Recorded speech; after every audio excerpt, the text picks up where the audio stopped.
నాదే మొగల్తూరులేండి. మొగల్తూరు అంటే ఏమనుకుంటున్నారు? చరిత్రలో చాలా ప్రసిద్ధికెక్కిన మహానగరం. అక్కడ కోట బురుజులు, విశాలమైన గోడలు చూస్తేనే అది ఎంత పెద్ద పట్టణమో, ఎంత ప్రసిద్ధమైందో, ఎన్ని యుద్ధాలు చూసిందో, ఎన్ని శత్రు సైన్యాలను సంహరించిందో తెలుసుకుని రాసిన వాడు ఎవడో లేడు. కానీ నిజంగా మంచి చరిత్రకారులు ఎవరైనా ఉన్నా ఇక్కడ కూర్చుని ఈ చరిత్ర రాసి ఉంటే ఎన్ని రహస్యాలు బయటపడేవో, మాటుపడిన చరిత్ర రహస్యాలు ఎన్ని వెలుగులోకి వచ్చేవో, ఇవన్నీ సరిగ్గా అవగాహన చేసుకుని రాసి ఉంటే మన ఆంధ్రుల చరిత్ర, మొగల్తూరు రాజుల పరాక్రమం, వారి రాజ్యాంగ పద్ధతులు, వారు చేసిన దాన ధర్మములు ఎన్నెన్ని బయటపడేవో, మా నరసాపురం తాలూకా అంతా ఎంత సంతోషించుండేదో.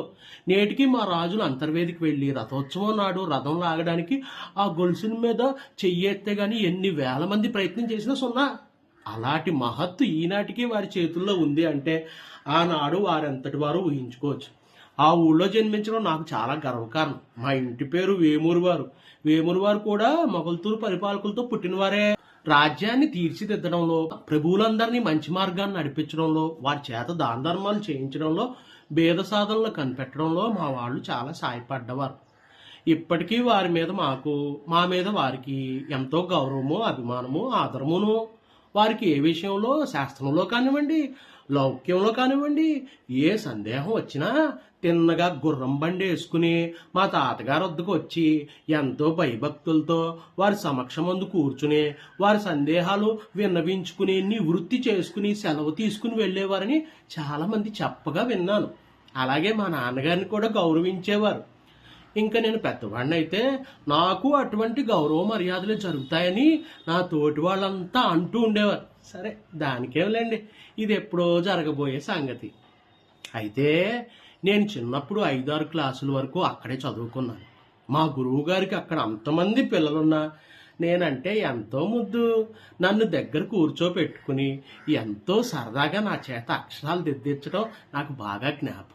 4వ క్లాస్ అయిన తర్వాత నన్ను చదువుకి నరసాపురం పంపవల్లని మా నాన్న ప్రయత్నం చేస్తుంటే నన్ను విడిచి ఉండలేక అంత దూరం పంపొద్దని, నాకు భోజన సదుపాయం బాగుండదని మా అమ్మ పట్టుబట్టడం చేతను మరో 2 ఏళ్ళు మొగల్తూరులోనే కాలక్షేపం చేశాను. మా అమ్మ మాట ఎలా ఉన్నా ఆ ఊరి విడిచిపెట్టడం అంటే నాకు ఏదో బెంగ, భయం అనిపించేది. నాకు ఇక్కడ బోల్డంతమంది స్నేహితులు ఉన్నారు. వాళ్ళందరికీ నేనంటే ఇంతని చెప్పలేని అభిమానం. ఏమరా పార్వతీశం, నువ్వు వెళ్ళిపోతే అలాగురా, నిన్ను విడిచి మేము ఉండలేవురా, మేము నీతోటే వచ్చేస్తాం అనేవారు. నేను నవ్వుతూ, ఏడిసార్లేరా, నోరు మూసుకుని చదువుకోండి, ఎక్కడేనో ఎర్రి ఆశాలు వేయకండి. నేను నరసాపురం నుంచి పై చదువులకి ఏ రాజమండ్రో ఏ మద్రాసు వెళ్తాను అనుకోండి, అక్కడికి మీరు ఎలా రాగలరు?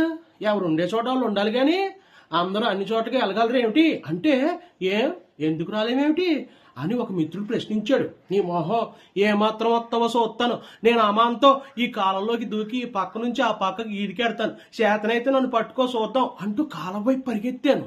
వద్దురా బాబు, ఎల్లకరా, వాడు ఊరికినే అన్నాడు కానీ నీతోటి పంది వేసి ఎవరు గెలవగలరా అన్నా వినిపించుకోకుండా నేను కాలువ దగ్గరికి పరిగెత్తాను. వాళ్ళంతా నా వెనకాలే పరిగెత్తుకొచ్చి నేను నీళ్ళల్లో దిగబోతుంటే నన్ను గట్టిగా పట్టుకుని, వద్దురా బాబు, నీతో మాకు పందెం ఏమిటి, నీ సంగతి వేరు, నీ సందర్భం వేరు. ఈ పందెం కోసం నువ్వు నీళ్ళలోకి దిగితే మీ నాన్న మమ్మల్ని అందరినీ చంపేస్తాడు, ఇంకా ఊళ్ళో బతకనివ్వడు, రాపోదాం ఇంటికని నన్ను ఏదో గొప్పగా ఊరేగించి తీసుకెళ్ళినట్టు నవ్వుతూ కేరింతలు కొడుతూ సరదాగా తీసుకెళ్లి మా ఇంటి దగ్గర దిగపెట్టారు. వాళ్ళందరికీ నేనంటే అంత అభిమానం. ఇంకో వాళ్ళకే కాదు, ఊళ్ళో అశేష జనానికి ఎందుకో నేనంటే ఎంతో అభిమానం.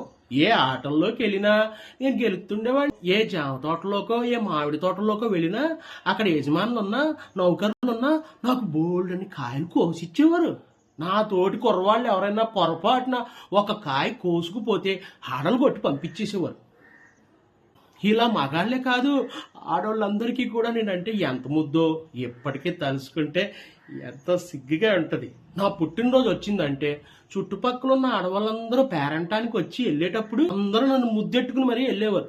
నాకెంతో అసహ్యంగాను చిరగ్గాను ఉండేది. నేను ఒకసారి మా అమ్మతో గట్టిగా అన్నాను కూడాను, ఏమిటమ్మా అసహ్యంగాను, వీళ్ళందరూ నన్ను ఇలాగా ముద్దు పెట్టుకోవడం, ఒళ్ళు మండిపోతుంటేను నేనేమైనా ఆడపిల్లలు అనుకున్నారు ఏమిటి? ఇలా అయితే ఇంకా నేను వచ్చే ఏడు పుట్టను. నువ్వు పుట్టినరోజు చేయవద్దు, నాకెంత చిన్నతనంగా ఉందో తెలుసా? అందులోనూ మరే ఈ వెధవాళ్ళంతా కూడా ముద్దెట్టుకుంటారు ఏమిటంటే వాళ్ళు అలా ముద్దెట్టుకోవచ్చటే అమ్మా, వాళ్ళు విధవాళ్ళు కదా, మడిగా ఉండొద్దు అన్నాను ఒకసారి. మా అమ్మ వాళ్ళు విరగబడి తెగ నవ్వి మరీ ముద్దు పెట్టుకున్నారు. నా చిన్నతనంలో అలా ఎంతో సరదాగా అన్నీ జరుగుతూ ఉండేవి.